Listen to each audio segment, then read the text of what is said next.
The Quebec Biker War was terrifying. Between 1994 and 2002, the bikers in Quebec were out of control. Car bombs, assassinations, assaults and shootings were ordinary occurrences, and more than 160 people were killed during the conflict.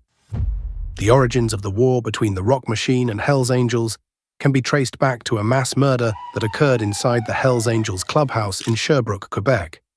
5 members of the Hells Angels North Charter were shot dead simultaneously in March of 1985 by other members of the Hells Angels in a horrendous event commonly referred to as the Lennoxville Purge.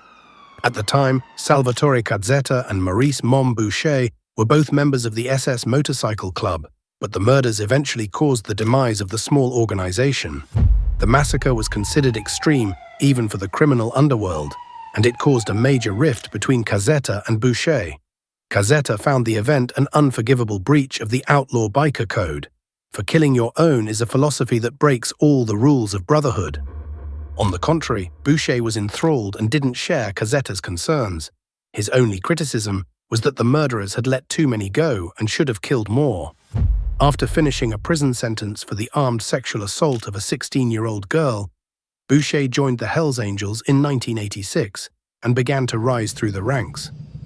Rather than join the Hells Angels, Cazzetta and his brother Giovanni formed the Rock Machine. The Hells Angels and the Rock Machine coexisted peacefully for several years, largely due to Boucher's respect for the Cazzettas, who were well connected to the mafia in Montreal. Initially, Rock Machine members chose not to wear leather vests that could easily identify their members, and instead wore rings displaying an eagle insignia.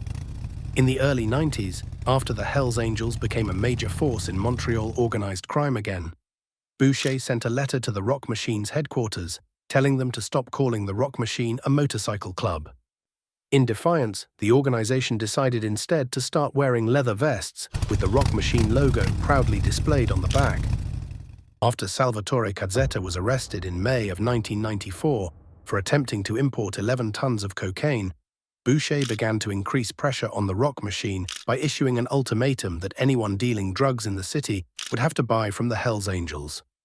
Rejecting the Angels' ultimatum, the Rock Machine launched a series of attacks against the Hells Angels that began on July 13th, when Pierre Daoust was shot dead while working in his motorcycle shop in Rivière-des-Prairies. On the 14th of July, the Sûreté du Québec arrested 5 Rock Machine members who were found in possession of guns, explosives and detonators while on their way to attack the South Shore clubhouse of the Evil Ones, a Hells Angels puppet club. The next day, senior Hells Angels from across Quebec were summoned by Boucher to an emergency meeting at a hotel to take a vote on whether or not they wanted to take part in a war against the Rock Machine. Despite Sherbrooke's initial holdout, the charter eventually relented in August of 1994, providing Boucher with the unanimous vote required to go to war against the Rock Machine, initiating the Quebec Biker War. For more information about the Quebec Biker War, you can read both volumes of Searching for My Identity by Edward Winterhalter and The Assimilation by Edward Winterhalter and Will de Klerk.